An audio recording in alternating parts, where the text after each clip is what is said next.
Yashala means prince with power. That's all it means. A prince with power. Why do you think you act like princes, man? A prince is royalty, man. Even our destroyed state in America, we still act like royalty. Right. Brothers want to rock gold chains, gold earrings, gold fronts, man. That's all Southern people that's royal. A royal heritage, a royal bloodline. That's who we are naturally. We just don't know it.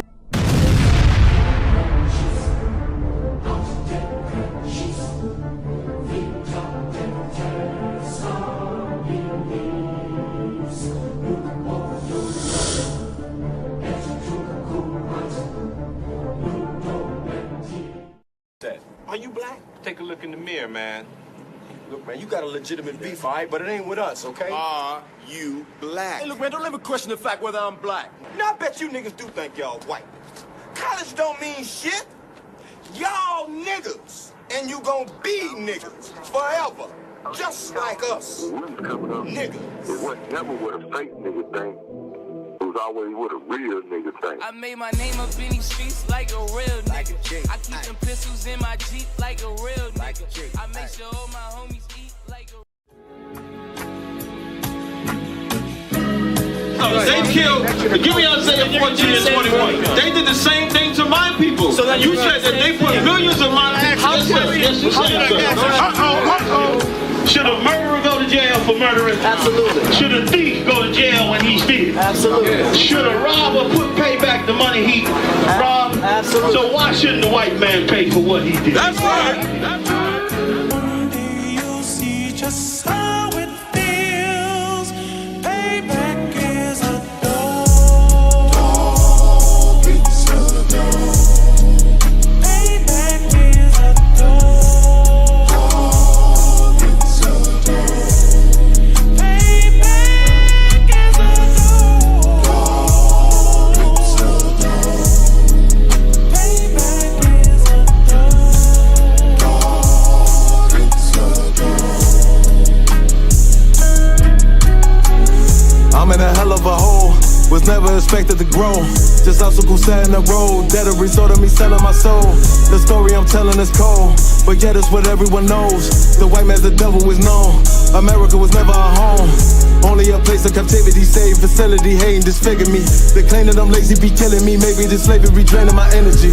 400 years and counting, the trail of my tears is countless. Main fact that I'm here is astounding, but I can't wait till this shit is surrounded. Ready to tangle my king and the angel, be ready to rap. Crack in the sky, nuclear missiles will make it official. I'm capturing every cracker surviving. Put them all in chains where they need to be, slavery for me. And let the whole world see that with them in the cage is safer in the streets. Put the dog on a leash, get resolved for the beast. 144, get the ruler show, we could all be at peace. As soon as the trumpets are sound, your kingdom we busting it down. The only way justice is found, the time for your judgment is now. One day you'll see just how it feels. Payback is a dog. It's a dog. Payback is a dog. It's a dog. Payback is a dog. It's a dog. Payback is a dog. Look, ain't no remorse in my blood slim. It won't be no compromise. Now it's time to feed the worms. Watch his body turn to flies. I clutch iron while you trust the lies. The next Glock I buy gon' be Gen 5. I get it customized. And sending shots off like farewell. Praying payback come back around like a carousel. Still remember your Honda's words ringing in my head like bells. Said you in this body, you fit the Lord, fuck the cartel. Triangle choke, apply pressure to the game like I did Vondale. Payback's a bitch in a dress, she a bombshell. Revenge is served cold, I just hope they making oxtail. Glock fresh out the box, I swear it got that new car smell. Made myself a target in a world of mad shooters. That was designed fire for our babies to pass through it. And the day of our king's reign, I'll be overzealous. They bought my jealous, I bought brand new parabellums. Someday you'll see just how it feels. Payback is a dog. It's a dog. Payback is a dog.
Crips.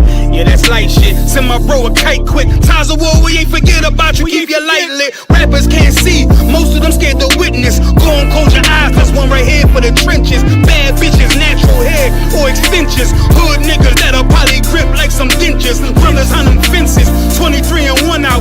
Praying that commissary hit before it run out. Riches on the gram, dog filter with their tongue out. Couldn't stay home because they found the dugout. Closed casket, burner in the low jacket. My co-captain, riding on these whole rappers. My hoes fabulous. Now I don't mean that derogatory, but I'm a player and there's no my women riding for me. I avoided Maury. I got 2 jets. If I can't make it through for them, then I'm useless. Sit down that roof, Chris, with a couple bosses. After the war, just to count our losses. It's not many. You see a smile on my face, but I'm not friendly. Going on my waist, sipping white Henny. I just hope this shit go right. Living in the dark, you don't know light. Gotta got my heart grip, my bow tie. Waiting on the squab in my whole life. I just hope this shit go right. Living in the dark, you don't know light. Gotta got my heart grip, my bow tie. Living in the squab in my whole life. My whole life. It's so melodic. When I be dropping this ebonics, this ghetto phonics, they got me on the level supersonic. My bomb atomic, and you know where you can find me. Somewhere probably folding this paper origami. My name is pure as the Sani, my wave is like a tsunami. I went from 0 to 100, feeling like Ricky Bobby. I made a deal with the Reaper. Got a couple wives, they some keepers. Talk a lot of shit, but you can't walk a mile in my sneakers. Bitches go to Miami, come home with change features. Now she got a BBL, her ass fatter. Trying to show up all them niggas that laughed at her. Now when they see her, they only wanna fuck her. They just wanna touch her, they don't wanna cuff her. They just wanna come and kick it with her like a punter. Turned her to a runner, now it's all aboard the train. Fenty on the face, but it's not concealing the pain, it's a shame. So I'm in the hood like some rap snacks. I know niggas kill you and your mama for a scat pack. Dark tint, matte black, they do it for half that. Had you like 90s Missy in a fucking trash bag. I'm from Philly, we don't do bank accounts, just cash app. I spit a verse and I just watch the time slow. This that guy flow, this that shit that rappers die for. This that uncut Taha Wall straight from Pablo Escobar. I be at the bar like Moscato. They think it's effort, but no, this that block work. Make the countermeasures, take pleasures, making an op hurt. Light is in the sky, cause every verse is a concert. My mind work at speed y'all can't fathom. Listen to the words of a champion. They can't, the streets need another anthem. I just hope this shit go right. Living in the dark, you don't know light. Gotta got my heart grip, my bow tie. Waiting on the squab in my whole life. I just hope this shit go right. Living in the dark, you don't know light. Gotta got my heart grip, my bow tie. Living in the squab in my whole life. My whole life.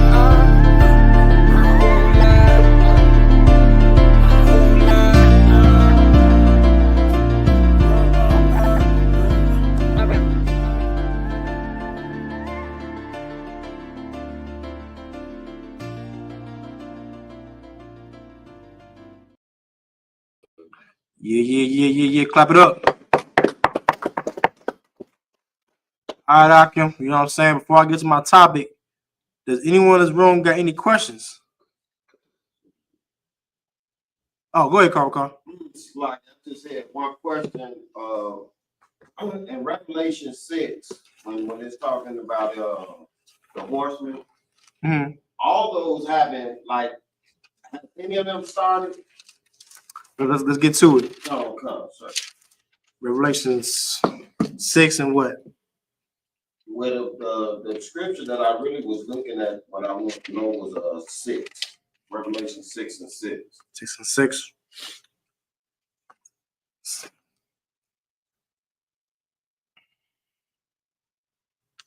on the horseman or the beast? The beast. The beast? Okay, hold on.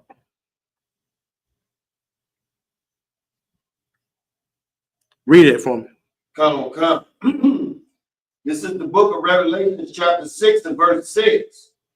And I heard a voice in the midst of the 4 beasts saying, a measure of wheat for a penny, and 3 measures of barley for a penny.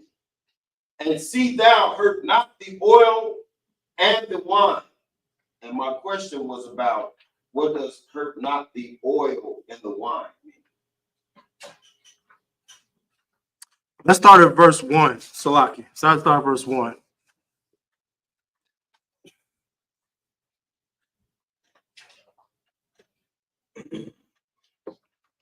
Anybody can I start from verse 1 for me? Oh, God. Go ahead, Raj. The book of Revelation, chapter 6, and verse 1. Go ahead. And I saw when the Lamb opened one of the seals, Mm-hmm. and I heard, as it were, the noise of thunder. Mm-hmm. One of the four beasts saying, "Come and see." Does anybody in this room know who the four beasts are in the book of Revelations?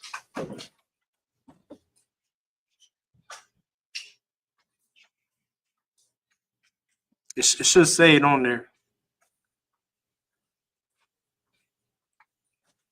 No one in this room know who the four beasts are in the book of Revelations.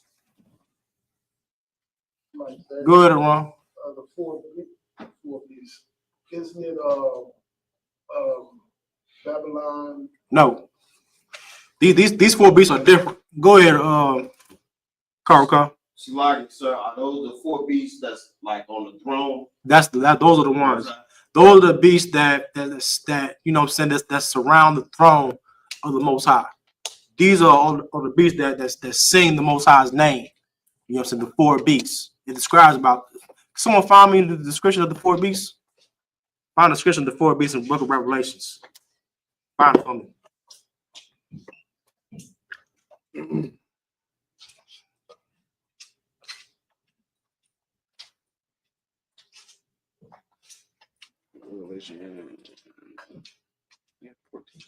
Is it 14? That's what it's talking saying. Some it should have one where it has a description of the four beasts.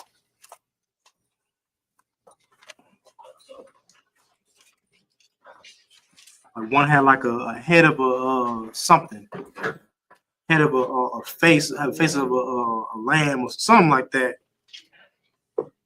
Revelations 4. That could be it. Hold on.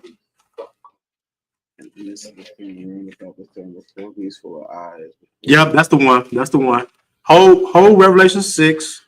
Let's go to Revelations 4. And where you at, Lamar? 4 and 6? Yeah, 6 maybe if you want to start at 5, but starting at 1 be a little much.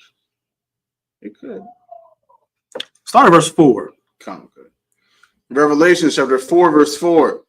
And round about the throne were 24 seats. Mm-hmm. And upon the seats I saw 24 elders sitting, clothed in white raiment, and they had on the heads crowns of gold. Right. These are the 24 elders that sit in the council with the Most High. The Most High has his own council. There's 24 elders in the council. Go ahead. And out of the throne proceeded lightnings and thunderings and voices. Mm-hmm.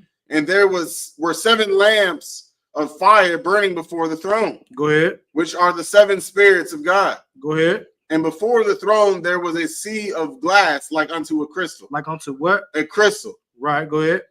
And in the midst of the throne and round about the throne were 4 beasts full of eyes before and behind. Right, the Most High has a throne made with crystal. Like, you know how Superman goes to his lair made with crystal, whatnot? That's where they got that from. You know what I'm saying? The Most High sits on a throne of crystal. All right, go ahead. Verse 7. And the first beast was like a lion. These are the 4 beasts that sits behind the throne of the Most High. The first beast is this. Go ahead. Was like a lion. Was like a. Go ahead. And the second beast like a calf. Was like a lion and a cow. Go ahead. And the third beast had a face as a man. Had a face of a man. Go ahead. And the fourth beast was like a flying eagle. Go ahead. And the 4 beasts had each of them 6 wings about them. Each one of them has 6 wings. This is literal. I know the book of Revelation talks about symbolics and whatnot, but these beasts are actual how they actually look.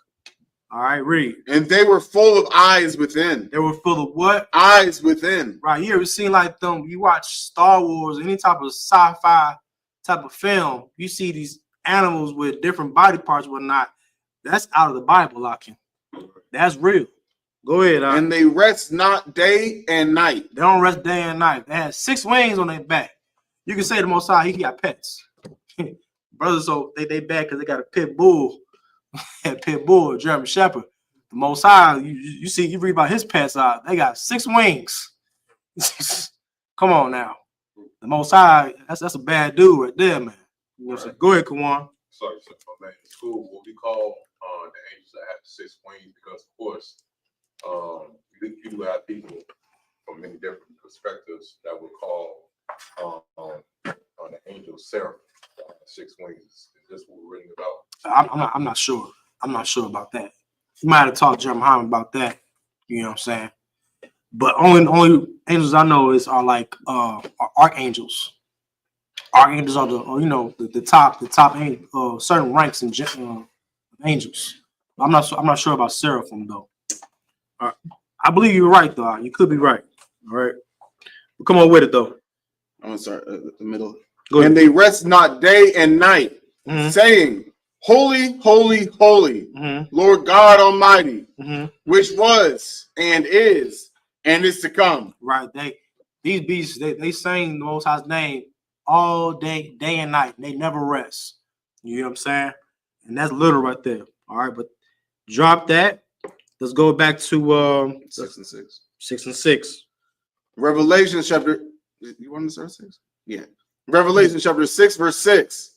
And I heard a voice in the midst of the 4 beasts say, a measure of wheat for a penny, and 3 measures of barley for a penny. And see thou hurt not the oil and the wine. What does it mean when it says hurt not the oil and wine?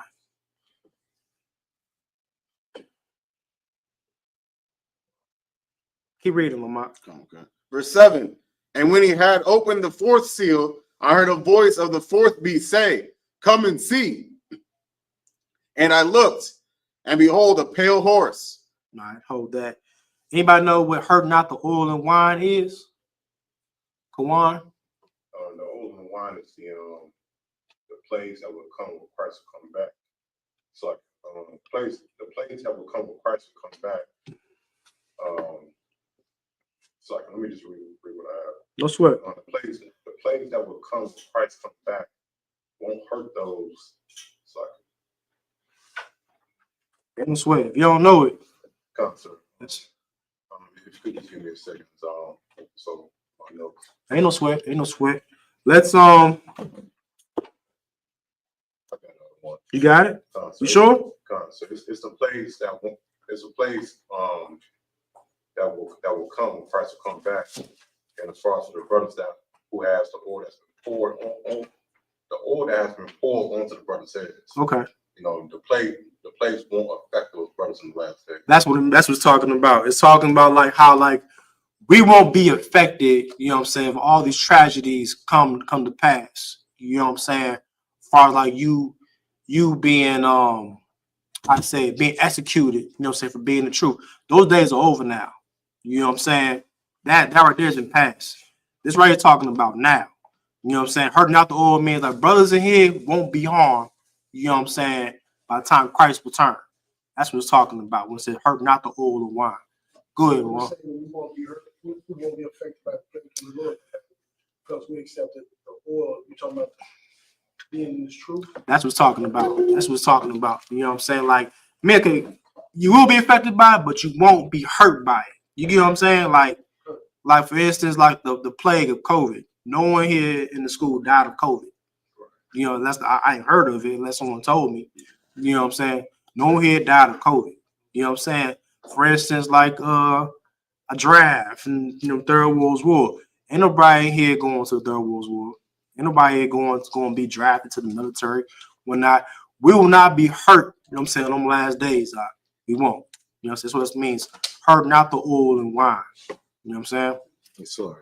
Go ahead. So is the wine talking about the blood of Christ or something? I'm not sure about the wine, blood of Christ, but I knew about the oil though. I'm too out. Yeah, you just get a TR down. I'll take it. Yeah. I'm too out. All right. That's your question, Carl. All right. Anybody else in the room got any questions? Go ahead, Kawan. In the book of Galatians, chapter 2, it's actually at verse. Galatians where? Galatians 2 and verse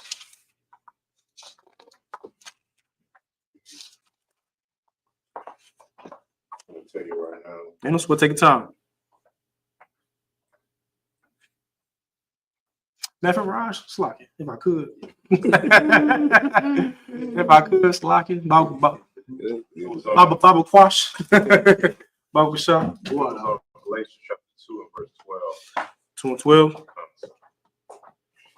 My question is what exactly was Paul was affirming Peter about?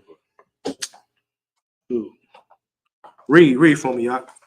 Sir, this is the book of Galatians chapter 2.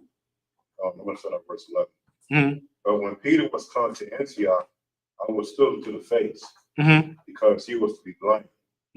For before that certain came from James, he did eat with the Gentiles, and when they were come, he withdrew and separated himself.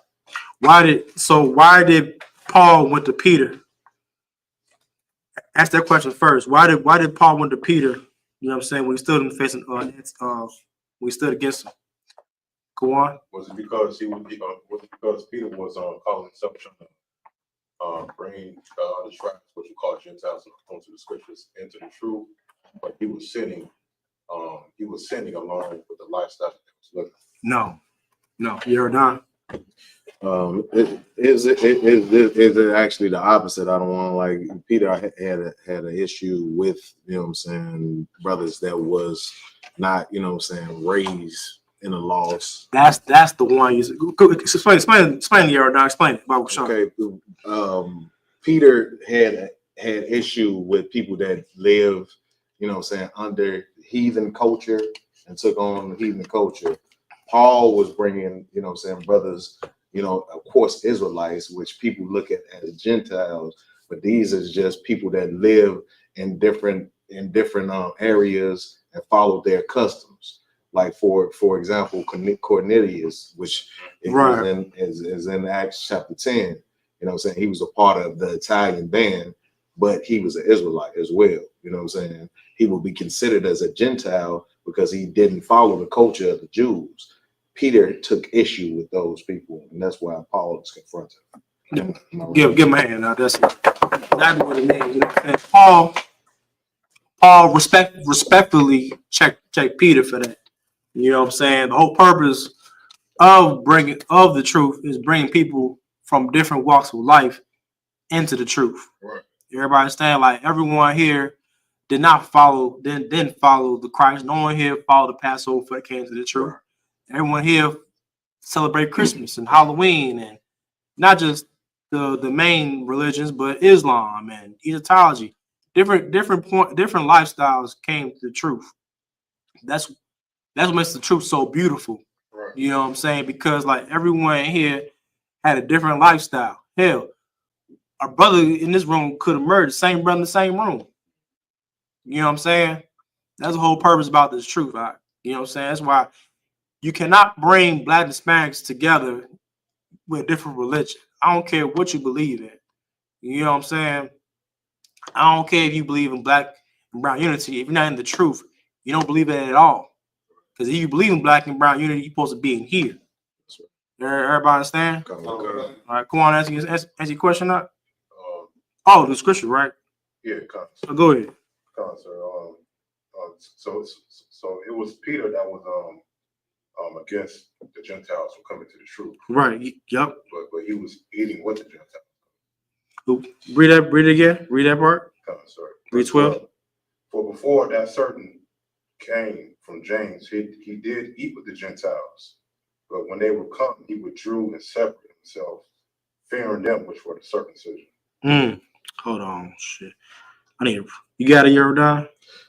So what it's saying is it's like he knew that he was supposed to, you know what I'm saying, to be raising them up, but he didn't when the other brothers came around that was raised in the culture, he separated, he stunning on them basically. Oh, okay. You see what I'm saying? Okay. All right, do I, Jordan?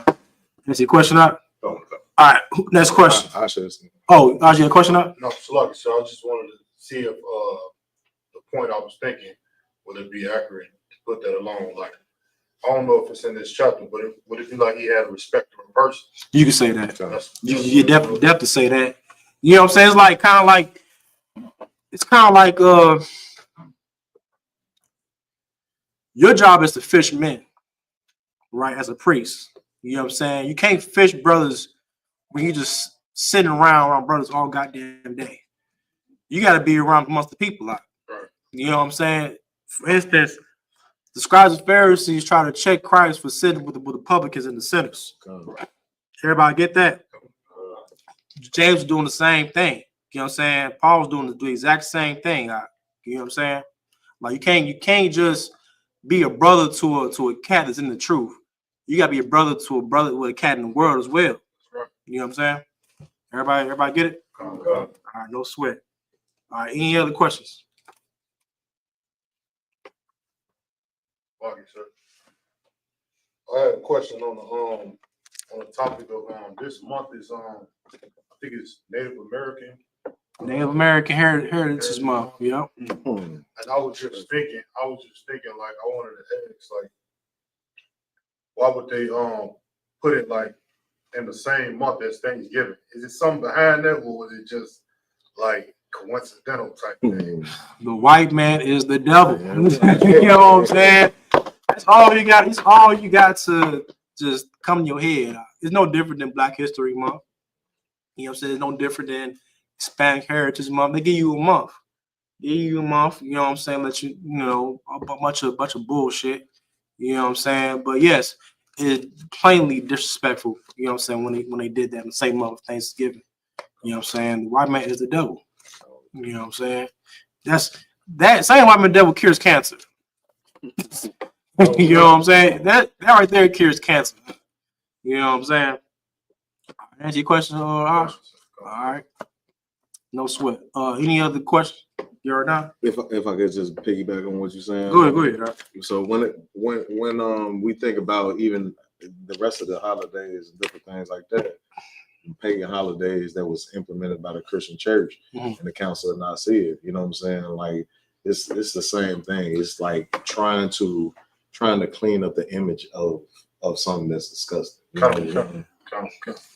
One thing about these people nowadays they don't want to acknowledge the guilt they done to our people. You know what I'm saying? Finest Christian one says they hold themselves not guilty.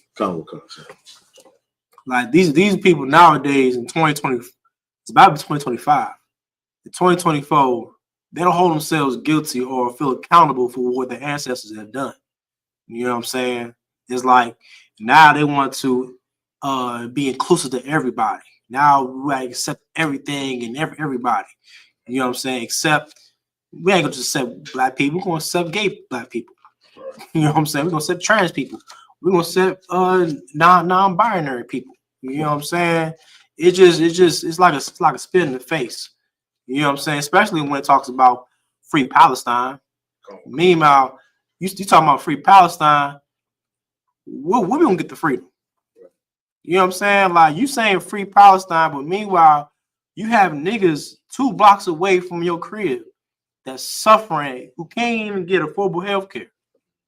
You know what I'm saying? You're done? No, I just had the scripture. Go ahead.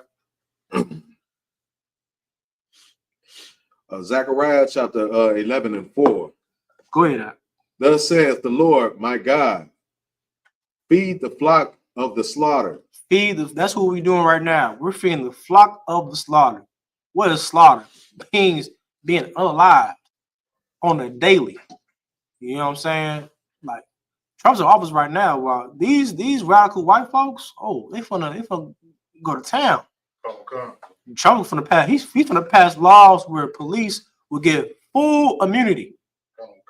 Full immunity. I mean, they already got full immunity right now, but yes, they might take the damn cameras off the police officers now. You know what I'm saying? Like the body cameras, they finna be gone now. You know what I'm saying? So they finna go to town with Black folks now. This Trump election, this Trump term out, it's gonna be some race riots out, some serious racial tension. Serious racial tension going on in America right now. Go ahead, Kwan. when they lift up that assault rifle band for the state of Illinois. Oh yeah, oh yeah. Hey, listen, man. These folks, man, they finna go to war. You know what I'm saying? They finna stand for what was it? Second Amendment? Was it Second Amendment? The Second Amendment rights. You know what I'm saying? The white boy that's in downtown, they don't care. I'm talking about them rural, sundown town white folks. Oh, they be hunting on the daily. They be having their kids shoot guns at 2. Think I'm playing? Ask Lamar. Lamar was in Oregon. He knows. You know what I'm saying? Lamar was hunting deer at 3. You know what I'm saying? His friends probably hunt deer, and what they do, they cut the heart out. And yeah.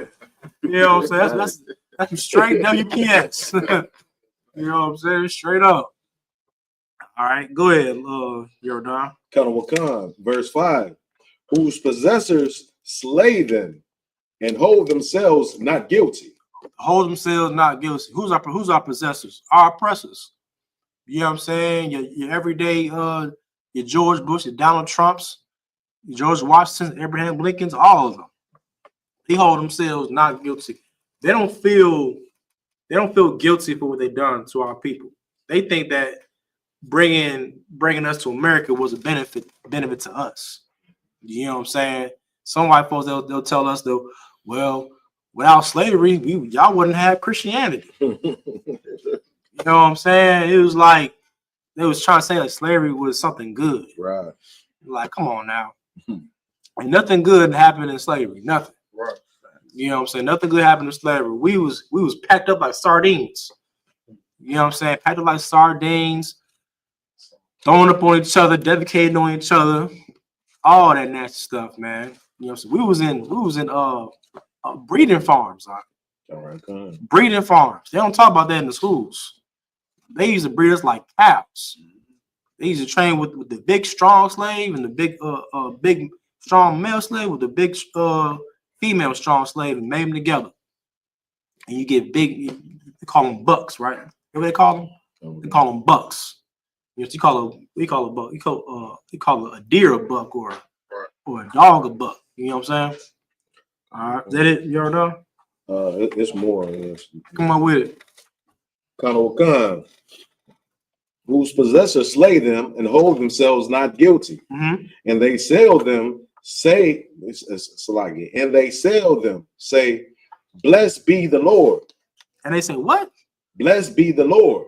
They say, blessed be the Lord. What did the white man say about slavery? It is a what? Something to do with God. It was something. Go ahead, Jordan. Manifest destiny. Manifest destiny. That's what they say. And now y'all just got done celebrating Veterans Day, talking about y'all was so glorious, so glorious about serving your oppressors military. That's my topic today right now. Is black men serving the military. You know what I'm saying? Has it benefited Black America or has it destroyed Black America? I'm gonna give it to you. It destroyed Black America. You know what I'm saying? You busy fighting your present enemies with me while your enemy is right there at your doorstep. That's right. You know what I'm saying? Is that it, Jordan? Yeah. Kind of a concept. All right, go. Anybody any questions? Go ahead. Like, so I had 2 questions if I could. So. Go ahead. First one was I was gonna talk about it in class yesterday, but I just wanted to get the breakdown on Donald Trump. You know, he his first day in the presidency, he declared that, you know, he gonna stop the war, continue to support Israel now because Biden was trying to cut off Israel from getting support from the United States, but he declared that he gonna, you know, continue to support Israel with the military and money and stuff like that. Right. You know, because they're so-called allies and everything. Right. But I wanted to say, like, I wanted to get like some scriptures on that because he said he's gonna support Israel, but he also in the same day he said that he was gonna like push deportation from the migrants too. Like he was gonna make sure he cleaned that all up because, you know, they was trying to let them in with the Democrats and everything. So I just wanted to get some scriptures on that. give us a breakdown, like how he want to support Israel, but he want to, deport migrants.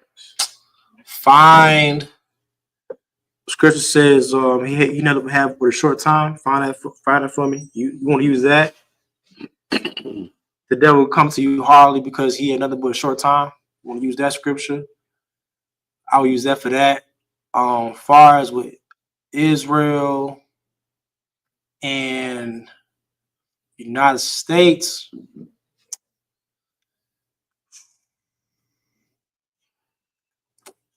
I would go with your modern day, with your everyday third world war scriptures.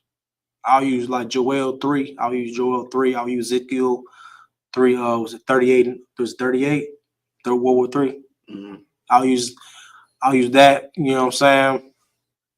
Because because pretty much America is not going to break a treaty with Israel at all. You know what I'm saying? They always going to collide with each other. Always. You know what I'm saying? Because pretty much like America kind of built Israel. You know what I'm saying? After the World War II. You know what I'm saying? So Israel and the United States, then what you say about Donald Trump supporting Israel, that didn't surprise me. Because America's always going to support Israel. Right. You know what I'm saying? Because they're always going to be allies, whether it be a Republican or a Democrat. It's all the same. You know what I'm saying? I'll use those. You got it for me? I'm holding Ezekiel 38 and 8. 38 and 8. Let me see. What scripture I said we had nothing but a short time? Okay. You got it? What's the where you at? Revelation 12 and 12. Revelation 12 and 12.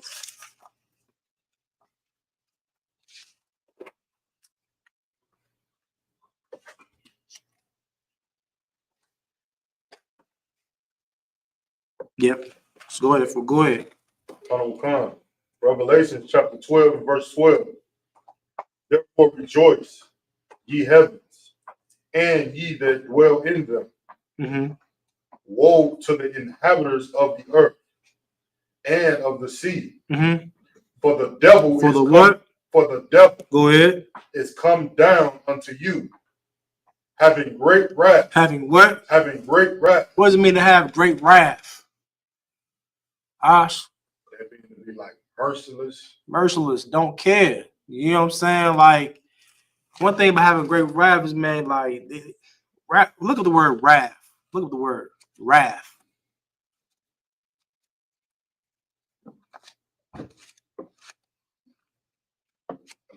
You got it?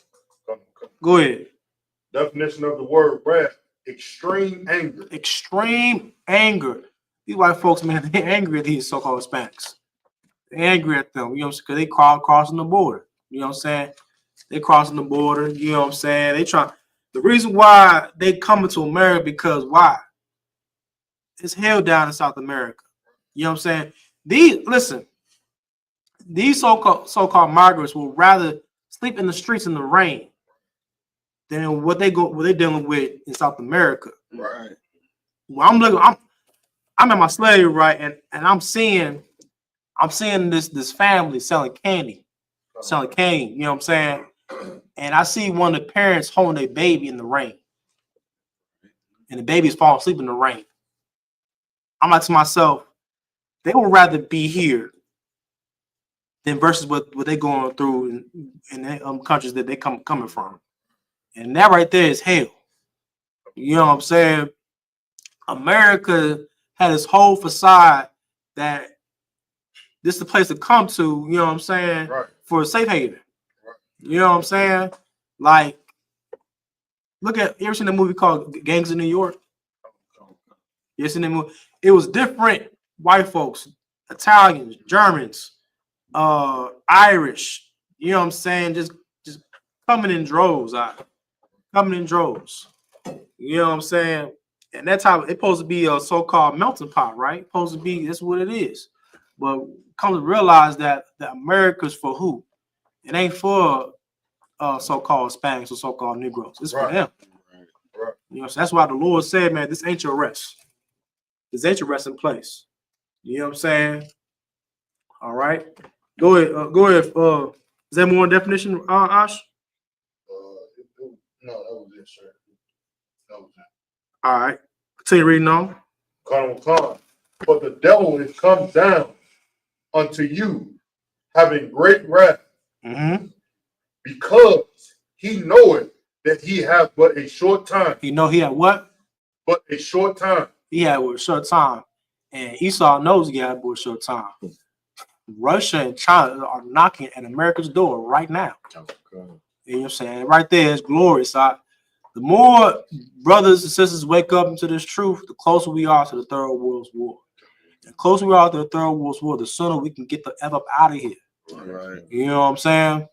Go ahead, Jordan. So like you said, what you saying is so heavy, sir. Like I was looking at it like, you know what I'm saying, and you can correct me if I'm wrong with this. So at this period of time, as you're saying, the time is short and World War III is coming upon us, right? Right. Like this devil that Donald Trump is finna put up in here is like over the ICE unit or the immigration control unit. Oh yeah. This devil, he got a certain spirit about him. Like I saw his interviews. I saw interviews. He like a straight up devil. You know, yeah. I'm gonna go ahead, Yard. That's like no, you too wild, but he basically saying this, like, you know what I'm saying, like how we gonna keep families together. I saw that. Deporting the whole family. Damn. Like this cat has no heart. But what I think they're trying to play is to keep them on edge. So when it does come down to World War III, to like okay, if you're gonna stay here, you got to show allegiance to us. Right. Yeah, you know what I'm saying? Yeah. One thing about people what you saying here now, one thing about brothers and sisters are worried about the draft. People are going to voluntarily be in this Third World War. Don't worry about no draft. People are going to voluntarily be in this war. Right. People are going to join the military. Niggas join the military right now. Niggas are joining the police force right now. When you see on the news with all the police shootings killing black people, and I'm seeing more black people join the police force. I'm like, how? I'm like, why would you join this? They got the mark of the beast out. Okay. The mark of the beast is real. The mark of the beast ain't no damn microchip out. That's right. The microchip is real. It's in your brain. Go ahead, Ash. So like I said, they say I'm gonna join and I'm gonna be a good cop. I'm gonna show them how to really do it. Yeah. None of that. You know what I'm saying? Like I heard that too plenty of times. You gotta infiltrate the system. You gotta change the system. You know what I'm saying? Yeah. You know what I'm saying? Go ahead, Ron. The part since I've been like in the UPK, it's like you be more conscious and learning and watching things. And it's like our people trying to love these other nations and want to bring them with them or saying we all Christ died for everybody. But when you really pay attention to what's going on in the earth, the so-called white men, but they all battling one another. It's like you got the Polish, you got the Germans, you got different races of European people, but don't none of them get along with each other. Mm-hmm. You know what I'm saying? And it's amazing to me how our people, for some reason, just don't want to open their eyes and see what's in front of them. You know what I'm saying? Because of the Christian church. You know what I'm Absolutely. Making I don't know, the Christian church has got people so bamboozled where it's like our black people want to just love everybody. Yeah. That's what Christianity does. Christianity does. Like when you love something, it justifies hatred for another. If you're too busy loving your oppressor, the more you look down on your own people. That's right. You know what I'm saying? You're too busy loving white folks, loving white Jesus. You look down on a brother because he wears the same pair of shoes every day. You know what I'm saying? But shout out to Awalam. He brought out a heavy scripture. He said, how can you love God but hate your brother? We see your brother every day in the streets. Right. But any man that said, I love God, hate his brother, he is a liar. That's right. He is a liar. You know what I'm saying? That's what Christianity does. The love of God ain't in the Christian church. You know what I'm saying? God is not in that church, right? The love of God is in here. That's right. You know what I'm saying? What scripture say, when two are gathered in my name, I'm in the midst of thee. You know what I'm saying? When I see brothers in this room, Christ is here. That's right. The spirit of Christ is in here, right? It ain't nowhere else outside this room, right? We're the only brothers in the city of Chicago that actually love and follow Christ. All right. With that, is that it, wrong? All right, come on. Any other brother got questions? What's the second question? Last question. My last question was just I just wanted to break down on the Apocrypha and how it got taken out of the Bible, by who and who was over it. And I heard it before, I just ain't had the clean breakdown. Okay, come on. All right. So the book at first, it was written in Latin. It was held by the Catholic Church. The Catholic Church was the ones that held the Bible. You know what I'm saying? They took the Apocrypha out because of one reason. Anybody know? Go ahead, Ash. So, lucky, sir, was it because of the truth? Well, basically, the truth that was in it about where the Israelites was at and stuff like that. That and the truth about Esau. The Apocrypha goes real nitty gritty on Esau when it talks about the book of Maccabees, the book of Ezra. These prophecies in this Apocrypha right here prophesied the downfall of the white man. When it says that Esau is the end of the world and Jacob is the beginning that followeth. Right. That's in this book right here. You ain't gonna find it in the regular King James Bible. That's why in the school we read the 1611 King James Bible. You know what I'm saying? If you don't have the 1611, we get this and we get the Apocrypha. You know what I'm saying? But this is all the same though. It's all the same. You know what I'm saying? This came out of the Dead Sea Scrolls. You know what I'm saying? The men translated it.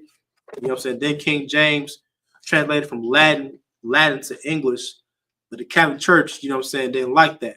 That's why they have all this propaganda against King James, talking about he was homosexual and all this kind of stuff, which wasn't true. You know what I'm saying? King James was the enemy of the Catholic Church. So like a lot of monarchs separate from the Catholic Church. You know what I'm saying? That the great churches are their own. For instance, like King Henry VIII. Anybody heard of him? King Henry VIII. He was a brother. King Henry VIII was King James' grandfather. King Henry VIII, you know, separated the church, Catholic Church. You know what I'm saying, and declared him as the head of Church of England. That's what King Henry was. You know what I'm saying? Then other monarchs separated. France separated. Italy, not Italy. France, I believe Germany as well. I'm not sure. England, Scotland, Scotland, Ireland was in the same kingdom. But y'all get the point though. Different kingdoms separated from the Catholic Church. You know what I'm saying? Because Catholic Church was very powerful, man. Like they had the power to crown kings. You know what I'm saying? Like you cannot be a king unless you get the post blessing. You know what I'm saying? Like people can't even go to war without getting the post blessing. Like for instance, like who was that cat name that discovered so-called Christopher Columbus? Christopher Columbus got the blessing from the Pope to go, so-called blessing from the Pope to discover America. You know what I'm saying? That's how powerful the Catholic Church is. You know what I'm saying? The Catholic Church, like in the Vatican, man, they got so much of our records in the Vatican. It's so much stuff in the Vatican that's so hidden and no one talked about. It's our records. Our records, our artifacts are in the Vatican right now. You know what I'm saying? So that's why Vatican is so secretive. You know what I'm saying? Like once Christ come, you gonna get all that back. You know what I'm saying? All right. But yeah, that's what Catholic Church, they took the Apocrypha out. It was Catholic Church that did that. You know what I'm saying? There's the question, Ash? Yeah, sir. I don't know. Was it like a certain council they had? The council of Nicaea. Was it Council of Nicaea? It's Council of Nicaea. What time frame that was? You gotta look it up on your phone. Council of Nicaea. I don't know the time. I believe it was in the Renaissance era. Renaissance era, I believe. Russell's era, you know what I'm saying? That's where it was. Raj, was a question online? Put up the Constantine. Go ahead. What's the question? So we got a question from Jeremiah Hawkins. What is the backstory of 4th of July and why don't we celebrate that? Okay, pretty much they say in your schools, the back stop my mouth. Yeah, my bad. So the backstory of 4th of July pretty much is 1776 when America fought against the British. You know what I'm saying? The British was oppressing the 13 colonies of America. The 13 colonies in America came together and rebelled against the British Empire.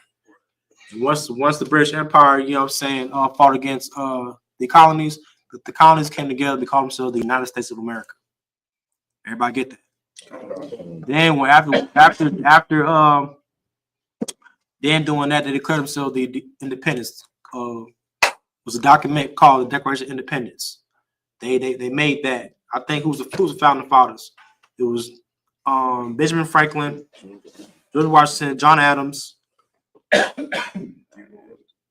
Say it again. Theodore Roosevelt. No, Lincoln was he was way after that. It's like Thomas Jefferson. Thomas Jefferson. No, Thomas was after that. Thomas Jefferson, he was like, I think he was like Google yeah, look it up. Who are the founding fathers of America?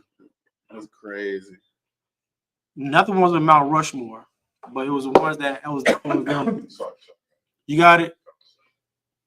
The founding of the United States were George Washington. George Washington, go ahead. Thomas Jefferson. John Adams. Alexander Hamilton. John Jay. And James Madison. Those were the founding fathers of America. They made a document called Declaration of Independence. You know what I'm saying? After that, after they won the war, the Revolutionary War, they created the U.S. Constitution. You know what I'm saying? That's the laws.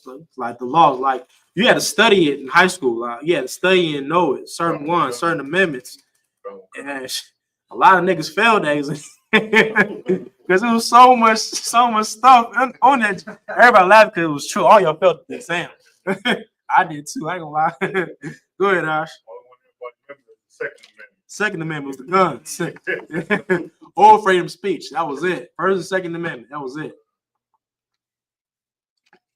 But then that was the start of. So reason why we don't celebrate 4th of July because what was black people doing in 1776? Picking cotton. Everyone was popping fireworks and going at that barbecue grill, cooking that pork. Niggas was picking cotton. Sun up to sundown. Hell, a couple sisters probably getting raped during 1776 on that night. You know what I'm saying? All those horrific things happened to our people in 1776. And you know what's crazy too, though? Black people fought in the Revolutionary War too. You know what I'm saying? It wasn't as much as Civil War, but it was speckles of Gadites, Native Americans fought. They fought in the French Indian War. Gad fought in every war since the first day of America. Gad fought every war. We said we fought every war, but it was Gad. Gad fought in every war. I'm talking about recently y'all brothers went to a power where our brother was in the Vietnam War. Which was so crazy. You know what I'm saying? Gadites fought in the Revolutionary War, the Civil War, World War I, World War II. I believe there was the reason why they won World War II because of code switching. Without the code switching, they wouldn't have found the coordinates, you know what I'm saying, of the planes and whatnot. It was Gad. Gad fought in the wars. Gad fought in the wars. Black men, we was the Buffalo Soldiers. We was in the front lines in World War II and the Vietnam War. The two most horrific wars you could ever think of. Right. You know what I'm saying? It was so crazy, y'all. You know what I'm saying? Is that on it, Raj? That was one question. Hope I answered that question. All right, no more questions. It's like, now, who else got a question, though? Last question. That's it. Come on, Pazzo. You came in late, but go ahead. Go ahead. I'm just playing with you. Ecclesiastes 12, 8. Ecclesiastes 8, 12. Oh, 12, 12, 8, 9.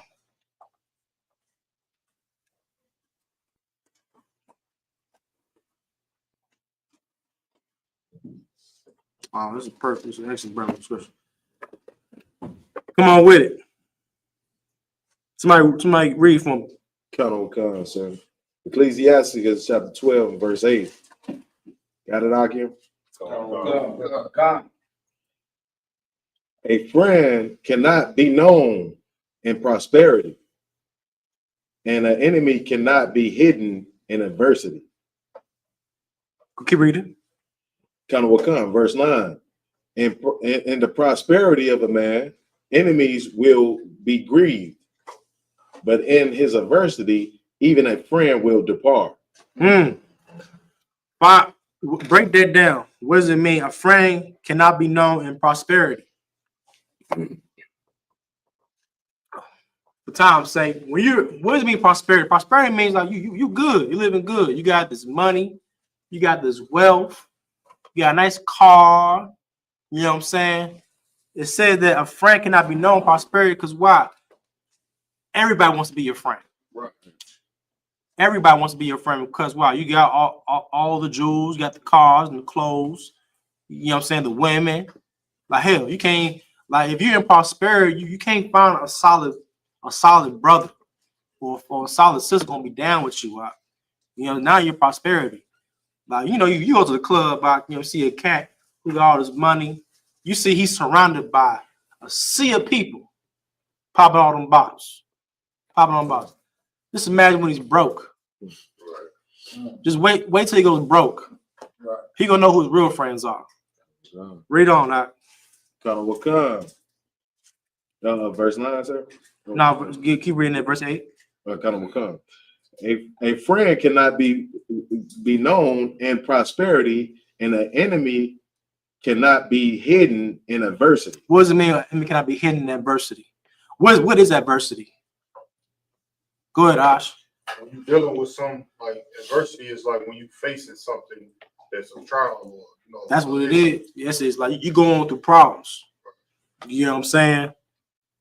Like you can't, like when it says what it means enemy cannot be hidden in adversity. Go ahead.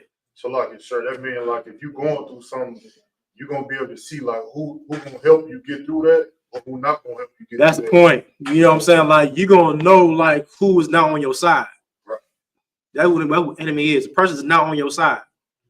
When you going through adversity, brothers ain't gonna call you. You know, so Cassidy thought was gonna friend gonna call.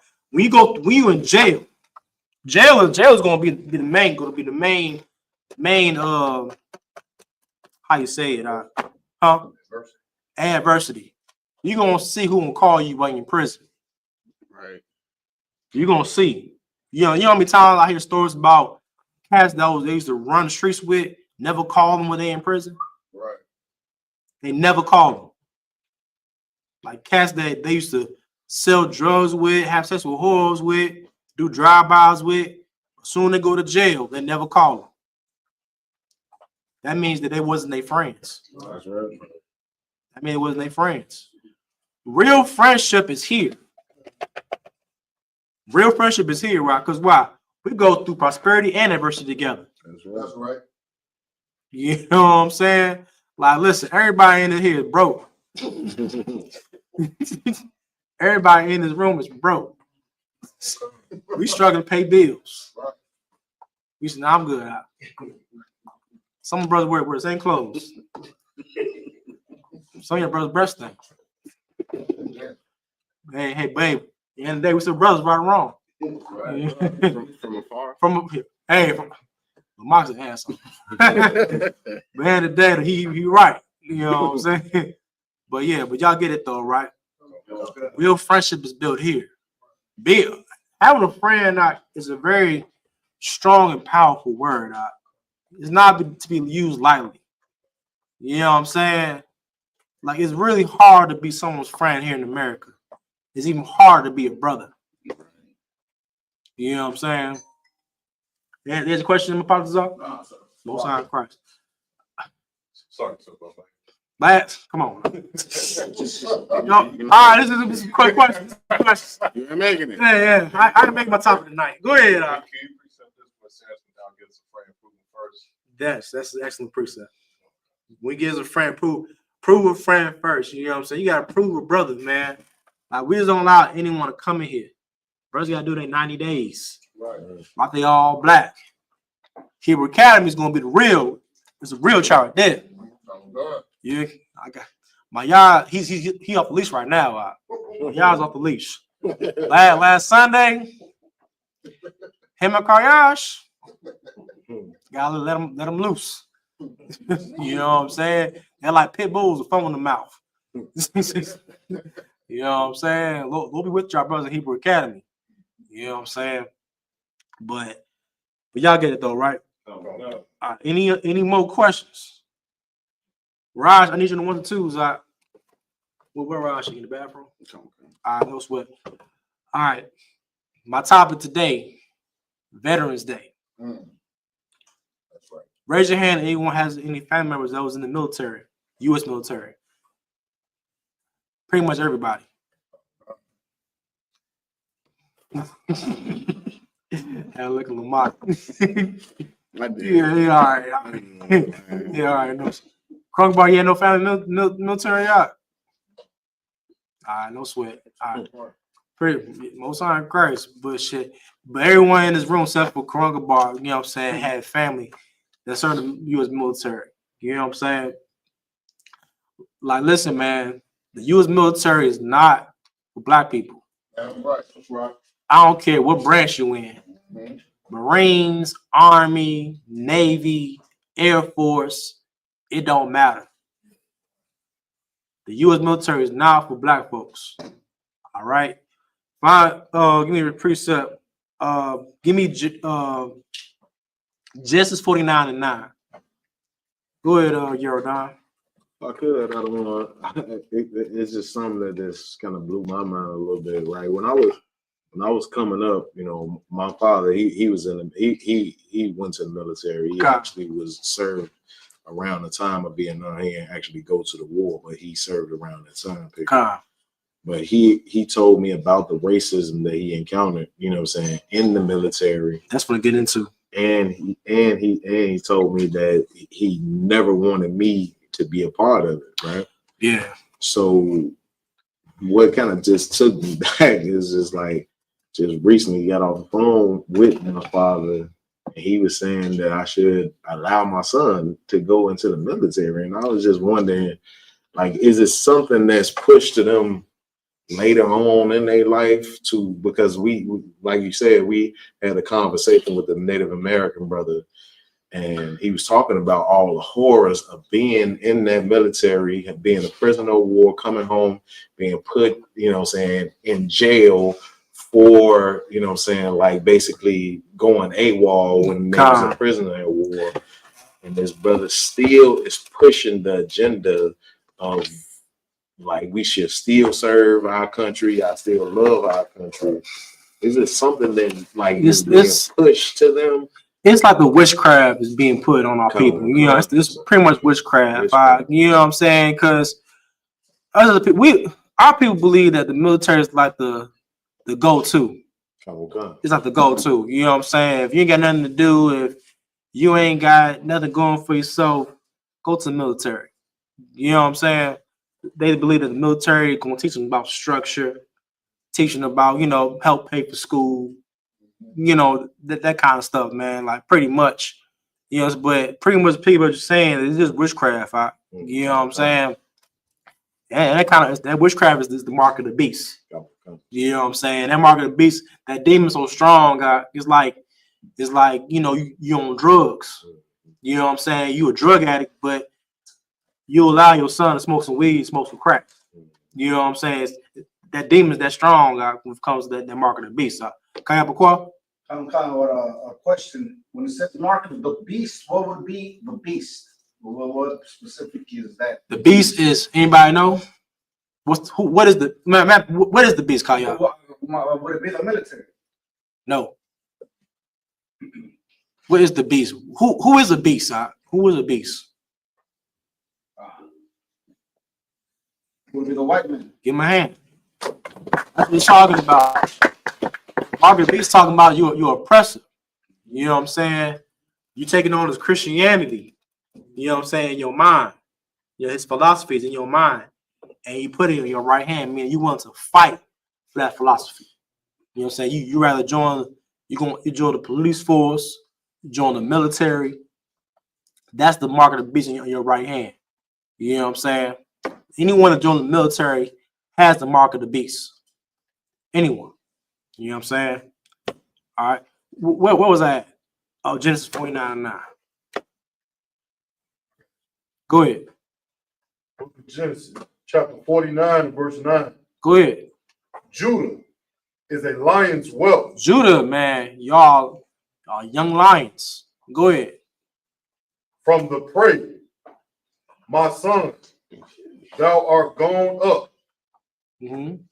He stooped down. He couched as a lion. Mm-hmm. And as an old lion. What's the part where it says he had hands to be at the neck of the enemies? Was that it? Is that it over there? It's one verse up above it. But verse above it. Come. So, Genesis, book of Genesis, chapter 49 and verse 8. Judah, thou art he whom thy brethren shall praise. What is talking about when it said there? What is talking about when it says there are he whom thy brethren shall praise? What does that mean? Go ahead, That's talking about Christ being, thank you. Give him a hand. You know what I'm saying? A lot of the Israelites gonna talk about we the head tribe because we better than the Hispanics, blah blah blah blah. No. Reason why Judah's the head tribe because Christ came out of the tribe of Judah. That's right. You know what I'm saying? We ain't better than the so-called Mexicans. Right. We ain't better than the so-called Puerto Ricans. That's right. We all brothers in this thing, man. You know what I'm saying? I follow a brother who's a captain. Asha Parham, he's a Puerto Rican. He over me. I follow Commander Johanna. He's a Benjamite. Right? That's right. You know what I'm saying? Right. All right. Come on with it. Come. Thy hand shall be in the neck of thine enemies. What does it mean thy hand shall be in the neck of thy enemies? Go ahead, Ash. We're going to be up close and personal with our enemies. That's what we're talking about. Like we're talking about thy hand shall be in the neck of thy enemies, man. We're going to be at the place of our enemies, meaning that we're close. We're close to our enemies, like America. Like all the other tribes, they're in South America, they're in different islands, but we're the only tribe that's close to the white man. Right. We're actually in the midst of America. That's what it's talking about. Read. Come. Thy father's children shall bow down before thee. It's talking about Christ. Go ahead. Verse 9. Judah is a lion's whelp. Right. You a young lion. You ambitious, Black man ain't no one ambitious than a black man. That's right. You come up with so many ideas, so many inventions, so much ambition. Black men got a lot of ambition now, especially black women. Black women have so much ambition now. They took the white man to the moon. That's how much ambition that black woman has. If the black woman can take the white man to the moon, hell, push over woman. Come on, man. I'm not going in on the scissors. Come on. Go ahead, Jordan.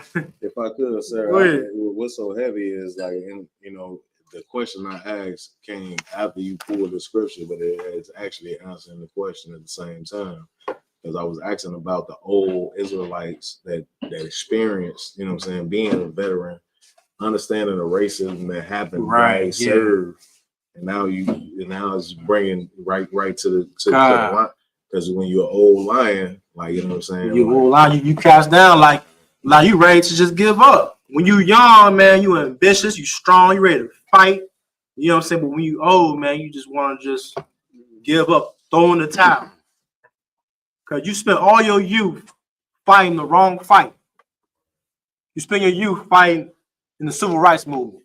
You spend your youth fighting the Vietnam War. Meanwhile, you could have been fighting here. This the real warfare right here. You know, scripture said our warfare is not carnal but spiritual. You know what I'm saying? All right. Find another. Give me a scripture when it says depart, but it's not your rest. I need to. Is Raj Twan? You might be on the one twos. I send them some articles. I don't know if can I send it to you? Come.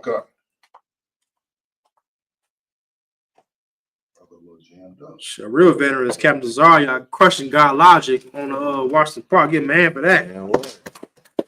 That's a veteran. That's right. That's a veteran right there. Let me see. I got the script. You got it for me? Oh.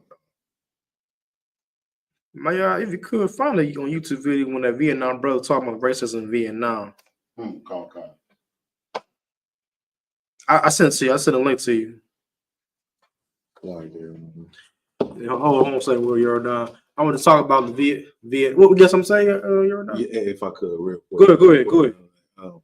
I just received a text that said if you get a text or something saying that Trump was arrested, don't open it. It will attack your bank account. Oh wow! I'm good on that. Right. I'm good on that. Shoot. Hell, shit. White man got your damn Social Security card. Shit. You know what I'm saying? It's AI right there. You ever seen that movie called I, Robot?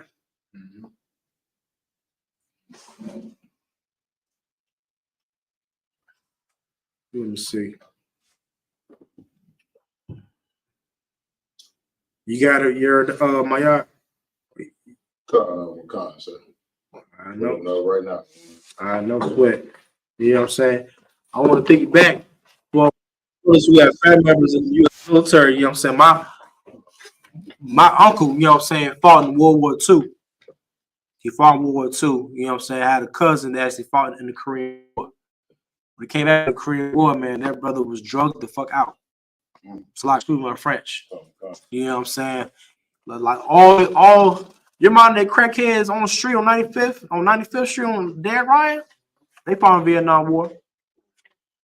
They fought in wars. Like them old heads, I guarantee, I bet you 80% of them that's on the streets right now, is homeless right now, fought in the wars. Fought in those wars. Come on. So my uncle, he served in the Vietnam War, and I got you, real my yacht. you know, he was homeless for a lot of years, and it was just only through the family that he was able to support him. He made it back home. Nobody gave a damn about him. He didn't receive the benefits that he thought he was going to receive. Nothing. Someone found the stats of all the black men that had PTSD in the Vietnam War. Find the stats for me. Go ahead, my yacht. Good, sir. Go ahead. So I got my family has a history of military service. Right. My grandfather, he fought in, I think, World War II, and it turned him into a raging alcoholic to the day that he died. And then my uncle fought in Vietnam. He came home from Vietnam and was home for a couple months. He went from a war zone back to a little small, quiet town. Yeah, you talking about the story, yeah. And one night, he danced with my grandmother, told her he loved her, and then that night he unalived himself. Yeah, the PTSD from Vietnam. Yeah, PTSD. The PTSD is something serious when it comes to these military wars. It's something real serious that no one talks about. You know what I'm saying? But we're gonna address these today, address it tonight. And this right here is something serious. They have a thing called the 1,000-yard stare. Everybody heard about that? The 1,000-yard stare is something that when you see so much death, you're just staring at space like this. Your eyes are all bugged out like this. You know what I'm saying? Have you ever seen you gone up? No. Oh. Salute saying little Christ, I need to leave. But you know what I'm saying? But there's so many black men that have PTSD. No one talks. They never got the psychological help for it. The only thing that helped them out with PTSD is the drugs. The drugs are the only coping mechanism. You know what I'm saying, that helped them out as far as PTSD. Anyone seen Dead Presidents? That's a black classic right there. When they came back from the Vietnam War, what happened? Brother was dead broke. He was dead broke. He had to rob a bank. Did he rob a bank? Or we had to rob? What did we rob? Brinks truck. Yeah. No, he robbed the place where they go and burn the old money at. It was like the Federal Reserve, but it was the part of the reserve where they take the old bills out of circulation to burn them. Oh, yeah. Okay, yeah. That. You know what I'm saying? Other homeboy Cat became a crackhead. You know what I'm saying? But we're gonna go to the stats real quick. I don't want to just I don't want to talk mess. So I got the stats. You got the stats? All right, after this video.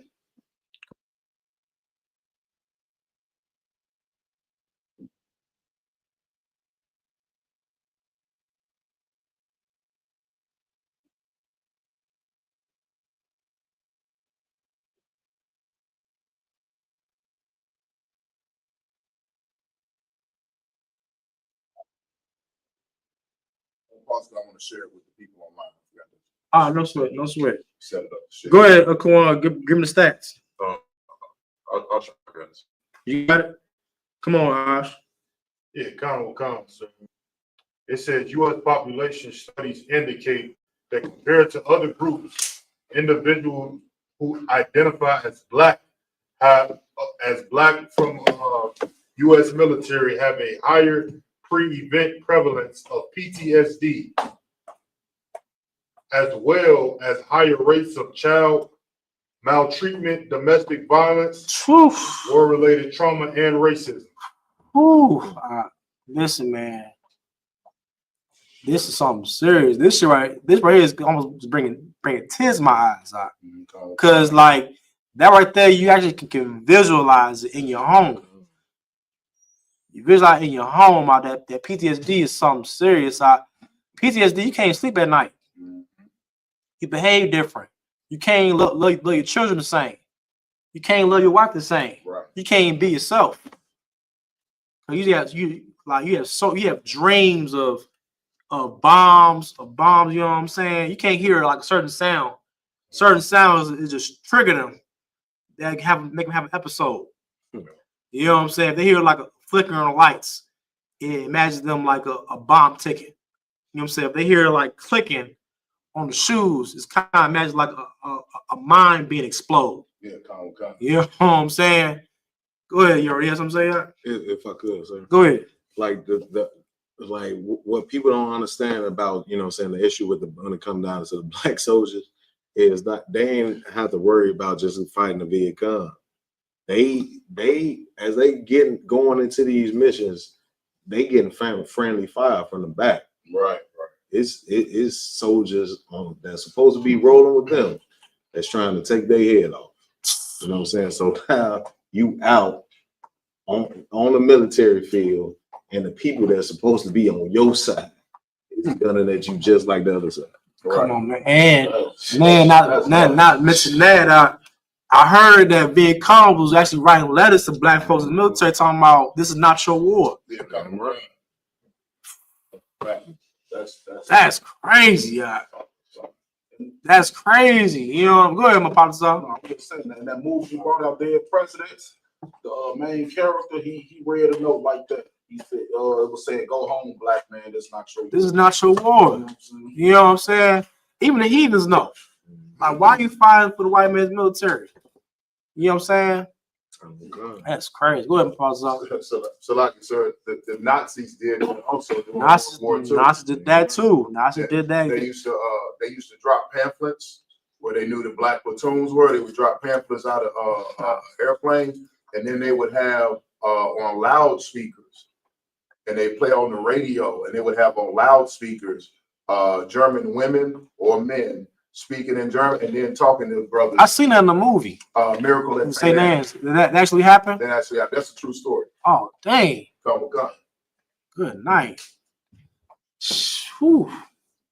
So, man, we go to some straight up horror. Y'all celebrate Halloween 2 weeks ago, but this here's a horror story right here. That's right. Go ahead, Ron. I kind of got a question on the topic that you bring out. Go ahead. our young men today in the streets, since the drill rap music, the way they murdering one another, these different groups of young men burying 4, 3 and 4, sometimes 5 friends that they grown up with. Mhm. You know, couldn't we say that our young people of today in these streets are probably stuck in the Absolutely, definitely. You know what I'm saying? I'm not negating that at all. Like, you know what I'm saying? Not at all. Brothers and sisters in streets of Chicago go through the same PTSD as you in the military. Have you ever seen pictures of Lil Durk? You ever seen pictures of Lil Durk recently? How he had he be butt eyes, whatnot. That's called the 1,000-yard stare. 1,000-yard stare is PTSD when you've seen so many of your friends die.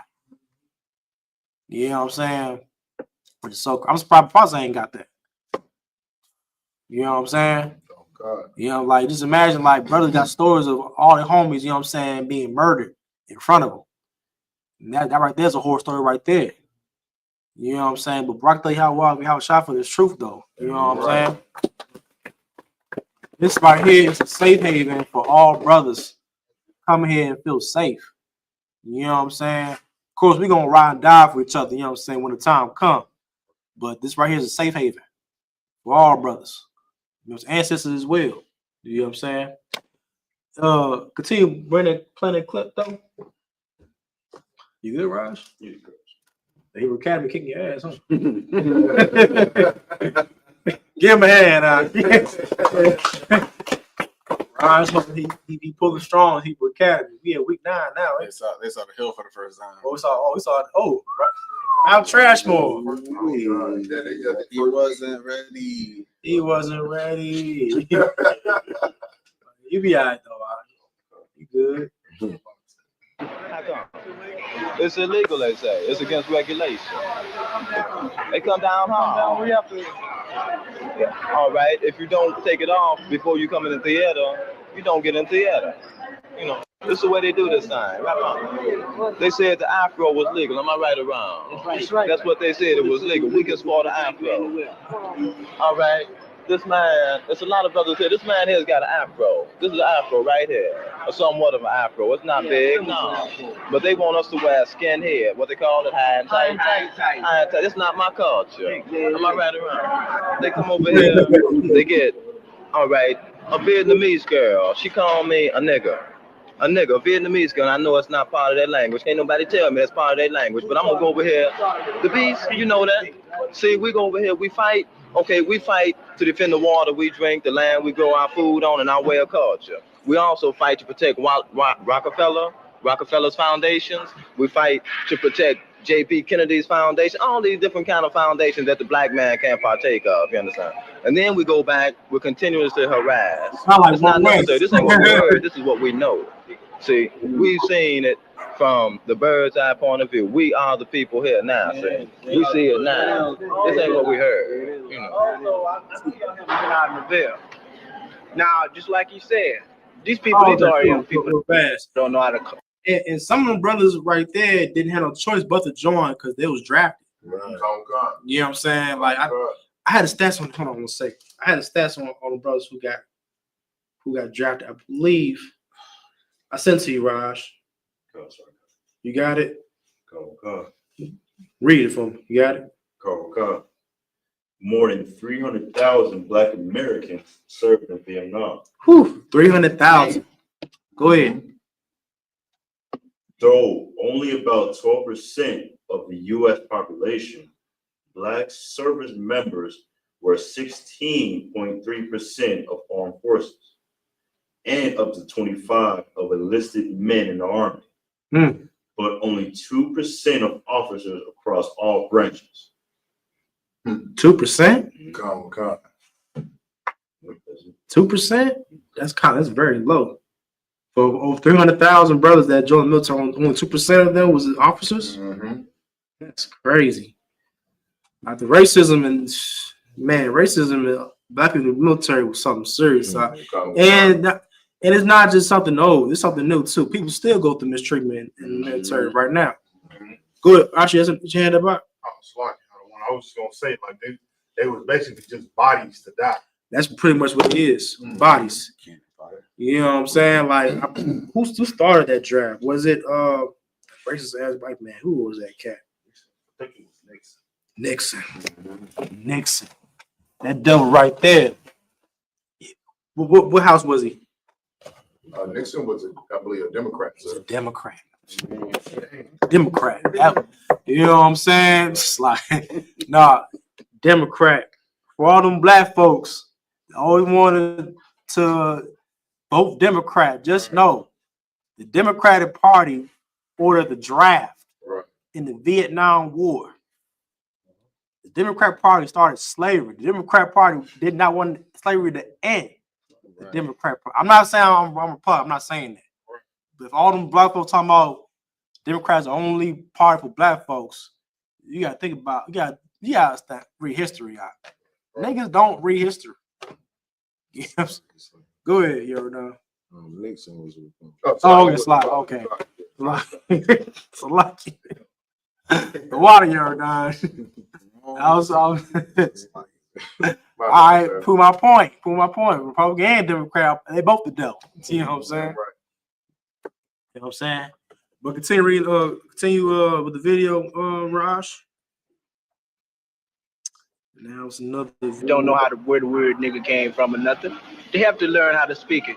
You go out there in that Ville. The first time I come over here, I goes out in the Ville, I falls into one of these places, and I'm thrown out because I'm black, you know? Because I'm black. They don't like us. They say we start trouble. Now who done put this stuff in their mind? You know what I mean? The beasts came over here and brainwashed these people. We get out here and try to do our thing, and they want. Anyone heard of the 24th? Oh my God. Besides my yacht. He's a film critic, man. Anyone heard of the Houston riot in 1917? You heard about it? You got that, Raj? Did I send it to you? I sent you good. Go on and play that. When y'all get a chance, I want y'all to go home and watch this film. It's called The Houston Rioters of 1917. This talks about all the mistreatment that black soldiers went through in the U.S. military. And the brothers in that military base went crazy. And they killed every white man they seen on that base. Crazy. Play that film. Play that trailer for me, brother. The movie is called the 24th. What is it on Netflix? No, it's not on Netflix. It was. I know it's on Prime. It's on Prime. See, you gotta pay for the historical facts. Right. That's what Isupk gets you. You can probably watch it on Peacock or Amazon Prime Video. Max. They don't got no Max. Max. No. Max don't got nothing. HBO Max. You got play it for me, y'all. Men of the 24th Infantry. This is Texas. And we have a great opportunity here. Legacy, if proven worthy, will carry us all the way to the shores of France. Things are a little different down here in the South. I will expect you men to obey the racial code. Yes, sir. Get back with the others. Just go ahead and drive this machine. Officer Cross. This is a white man's world. Every man here has got a lit fuse. Jim Crow's the law. Respect it. All right. This is an actual. This will actually happen. Actually happened. There's a lot of things that black people in the military went through that we don't even talk about. Right. You know what I'm saying? These are like hidden files. People want to put away and not talk about it. And this right here is something that we got to watch. You know what I'm saying? When y'all get a chance to watch this film, watch this film out. Go ahead and play it out. If I could, sir. Go ahead. I was just looking up the facts about the draft. So the draft was initiated by Roosevelt, who was a Democrat. And then in 65, Lyndon B. Johnson, who was another Democrat, doubled the draft. He doubled the amount of people being drafted. Nixon, who's a Republican, actually ended the draft in 73. Oh. So the Democrats are responsible for the draft and responsible for sending brothers to Vietnam to die. Damn. Republicans still the devil though. Come. They still the devil. You know what I'm saying? It's devil. Hey, listen, man. It's certain kinds of devils. There's devils that kill you slow and devils that kill you fast. You know what I'm saying? Go ahead, though. What are we gonna do?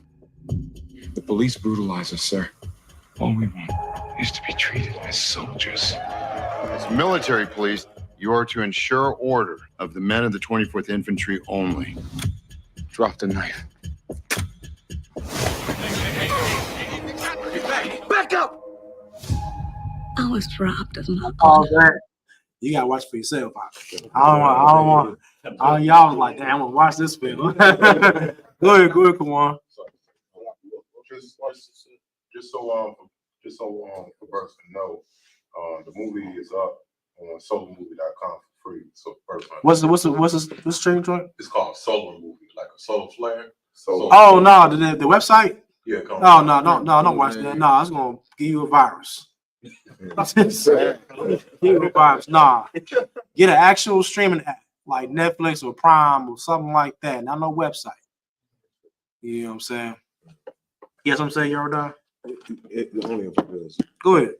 So, you know, what we got to know about the climate of this time when people were coming back from the war, you know what I'm saying? White soldiers was pissed at black people for doing their jobs when they came back from the war, and the black men that came back from the war, you know what I'm saying, World War I, you know what I'm saying, they were considered as too proud, you know what I'm saying, to be subservient to anybody.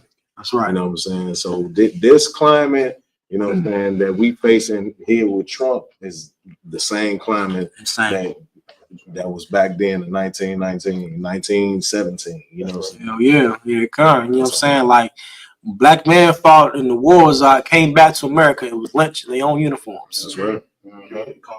You know what I'm saying? Yeah, yes, I'm saying wrong.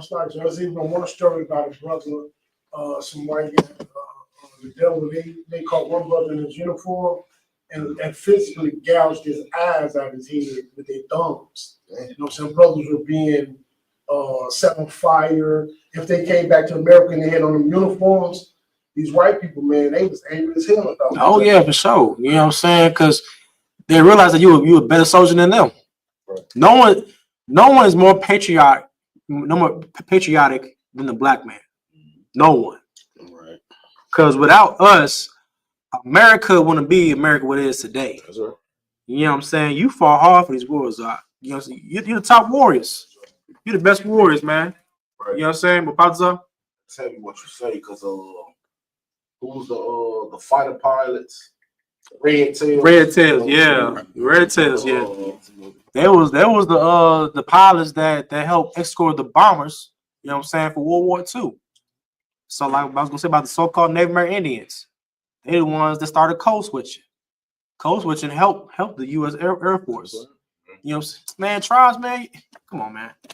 You ever seen the picture? Hold the point. Hold on. You ever see the picture where like the cats like holding up the flags? Cats were Hispanics, man. It was a Hispanic brother that was helping raise the damn flags up in World War II during D-Day. It was D-Day. It was niggas that was doing that. It was Hispanics, Puerto Ricans. You know what I'm saying? When that cat, the comedian on the trip rally called Puerto Rico a floating island of garbage, it was totally disrespectful. Right. I don't care if it was funny or not. It was Puerto Ricans that fought in those wars. That's right. Yeah, you better give respect when it's due. You know what I'm saying? Like straight up. But find a scripture for me. For this is not your rest. Oh, the water, Ash. I definitely need that. Did you send it to Raj? No, I didn't, sir. Oh, okay. I'm gonna send it to him. I could. I just sent that to you because it's a lot of people that say like that was the old way. And you know, it's better now. That just happened. You know, that video I sent you, that just happened some years back. I actually saw. Yeah, I saw that joint. You know what I'm saying? This cat fought in the military. I think he did like 2 tours. 2 tours in the Middle East. You know what I'm saying? And we kind of treat him like straight up garbage. Come on. Go ahead, Jordan. I got the script. You got it already? Oh yeah, I got the script. Go ahead. Come. So like can watch the 24th on Peacock. Peacock. Oh, yeah. Peacock is free. It's free, right? Is it free? No, it's not. It's not free. It's like it's $10.99 a month. But they said free on Peacock. Man, we ain't getting no virus on it. Lying. Peacock's virus free. Peacock's virus free. Pay it $10. Would you rather pay $10 or you pay $30 to get this damn That's cool. Yo, man. But anyways, the book of Micah, chapter 2 and verse 10. Go ahead. Arise ye and depart. The Lord's telling y'all to rise up, man. Rise up and depart. Meaning we got to separate from America. We got to separate from their way of life and their culture. You know what I'm saying? Their military. Go ahead. For this is not your rest. This is not your rest. This is not your. What does it mean when it says this is not your rest? Go ahead, Ash. So like you said, that means for us not to get comfortable. That or this is not your home. Right. When you're home, what are you doing at your home? Rest. You rest. This is not your home. America's not your home. If it was your home, you would sleep peacefully. We can't. The scripture saying we can't go on our streets. You can't walk down the street get a cup of coffee, which is so crazy. You know what I'm saying? After you fought in the war, you know what I'm saying. We do so much for America. We get so much. You know what I'm saying? We join the military. We join police force. We join their religion. We join their homosexuality. You know what I'm saying? We join everything that the white man loves and dears. Meanwhile, we're not getting the love back. I think it's time for us to separate. That's right. I think it's time for us to join our own military. That's right. I think it's time to, you know what I'm saying, follow our own religions, follow our own culture. You know what I'm saying? It's time for us to come together as a nation. That's right. You know what I'm saying? Is it on that, Maya? It's a little more so. Go ahead. Arise ye and depart, for this is not your rest, because it is polluted. It is what? It is polluted. It is polluted. You know what I'm saying? You got transgenders right now in the military. You got transgenders in the military. Right. You know what I'm saying? You got women join the military. Right. Which is absolutely crazy. Why the hell are women joining the military? Right. Your job is not to fight in this war. Your job is to come. It's supposed to be a woman to come home to from the war. Right. Why are you fighting the war with the man? Which is crazy. When the white man fought in World War II, his wife was in the factories making bullets. I'd rather have my wife do that. Right. Make the bullets. You know what I'm saying? Sell guns. Ship me all my damn food off. You know what I'm saying? While I'm fighting the wars. Send me some nice pictures to look at. Right. You know what I'm saying? That's what I want. You know, you help me fight them wars by doing that. You know what I'm saying? A woman's job not joining the military. Your job, your fight, your battle is for you to be a woman, not to be a man. Fighting the military is a man's job. Right. You know what I'm saying? All right. Is there more on that? It shall destroy you. It shall what? It shall destroy you. And listen, man, you see it every day. Every day. But we gotta bring the scriptures every day, Akim, so everyone can just put it in their brain. So you can just embed it in your damn DNA. So you know what I'm saying? When scriptures say your law gonna be in inward parts, we're gonna put these scriptures in your brain every day. We're gonna keep the same scriptures every day. You'll talk about keeping the laws every day. So it's embedded in your goddamn brain. Yeah. You understand? Go ahead.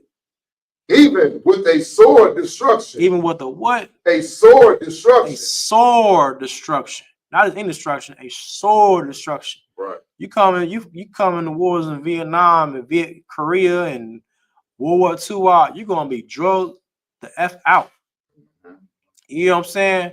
Not to mention the damn GI. Heard about the GI Bill? Oh God. A GI Bill was when you get like a nice little voucher to get a nice little house and, you know, little car or whatnot. Niggas can't get a damn GI Bill. Right. But he gave it to the white folks though. Mm-hmm. Like I remember one time I was at Chicago State one time. This one brother, he fought in Iraq. Served 2 terms. They wouldn't even pay for his damn tuition. Damn. Wow. And this right here, this is common. Mm-hmm. It's absolutely common. You risking your life for this damn country. This country ain't gonna give a damn about you. All right. I'm right, sir. Like anyone that fights in the military in Israel, man, you a first class citizen. Right. You know what I'm saying? Go ahead, Mapaza. I thought that was like one of the requirements. That I thought that was like one of the benefits of fighting in the military. It's supposed to be. You know what I'm saying? I ain't never heard of nobody not. It's supposed to be. Over there and serving and not being able to get your education. I mean, it happens to some people, but certain brothers they can't get it for some reason. Because why? The white man's the devil. That's right. That's right. You know what I'm saying? Brothers can't listen, man. If brothers right now that serve $1 war in the streets right now, we think about our people right now. The brothers that serve the U.S. military and the Vietnam War, and today they're in the streets, drug out. Mm-hmm. You think it's gonna benefit black people today? If I see a cat that served the military, it's on drugs on the streets, I'm not joining the military. Right. This is gonna be me in 50 years. Oh God. I'll pass on that. Go ahead, my yeah, because so bringing out is so heavy because I work with seniors and I deal with veterans. I was just at a veterans event and I've talked to veterans who are saying just now, and they 60-something years old, they're just getting their military benefits. They're just getting the money that they're owed. They're just getting the medical coverage. They've been fighting for 30 and 40 years, fighting the government and petitioning the government. I've even met some brothers in their 50s who fought in Desert Storm, and they got, they got benefits early. They got Medicare benefits early. And yeah, they're just 20, 30, 40, 50 years later, they're just getting their GI benefits. That's crazy. And if they've been fighting all this time, and if they would have stopped fighting, they'd have never got it. That's crazy. Khan. They pretty much expect you to die. That way they don't give it to you. Khan. You know what I'm saying?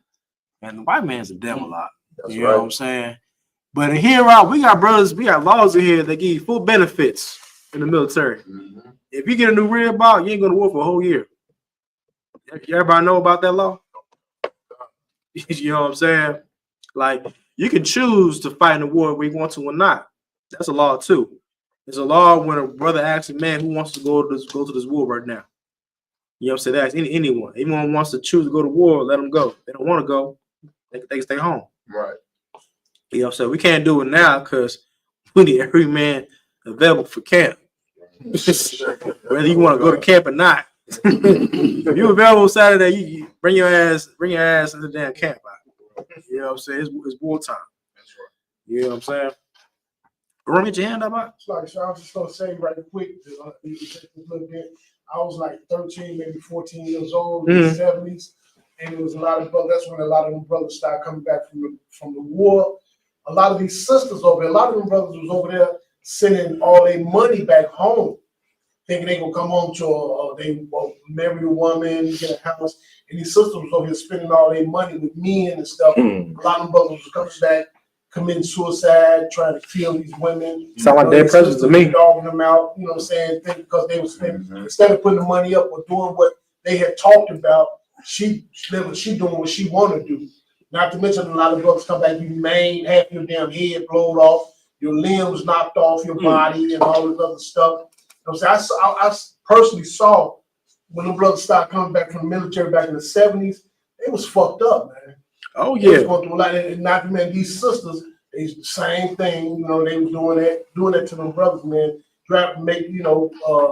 Cheating on other guys. When the guy think he gonna come back, get married to this girl.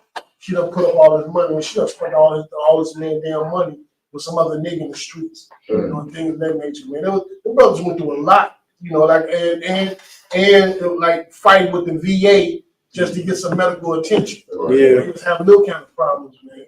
So I don't see why anybody would encourage any black person to join this damn military. You know what I'm saying? Because it's just not, like you said, it's not for us. That's just we bring out to give my hand.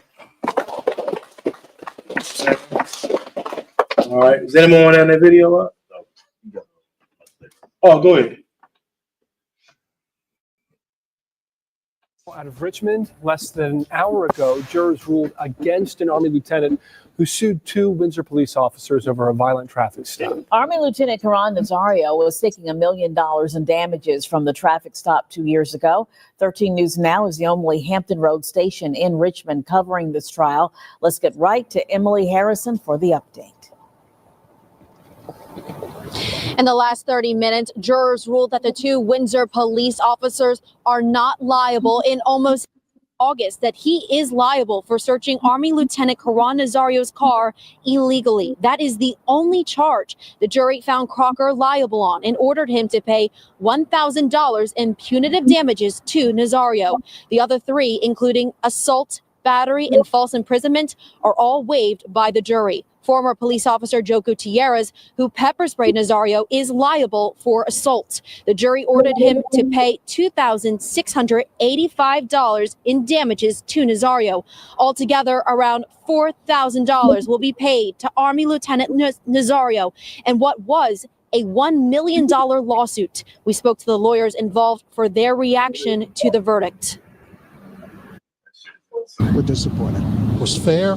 It was courageous on the part of the jury, given the political climate, and we're very pleased. They got caught. It was.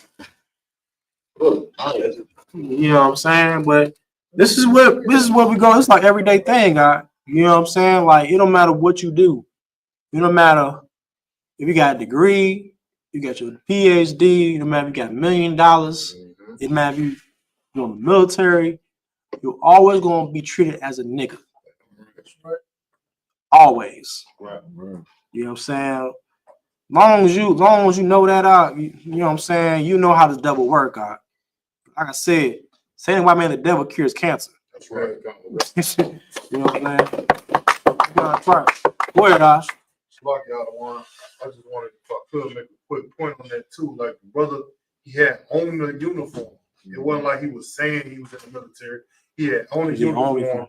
He had like a clean cut, shaved.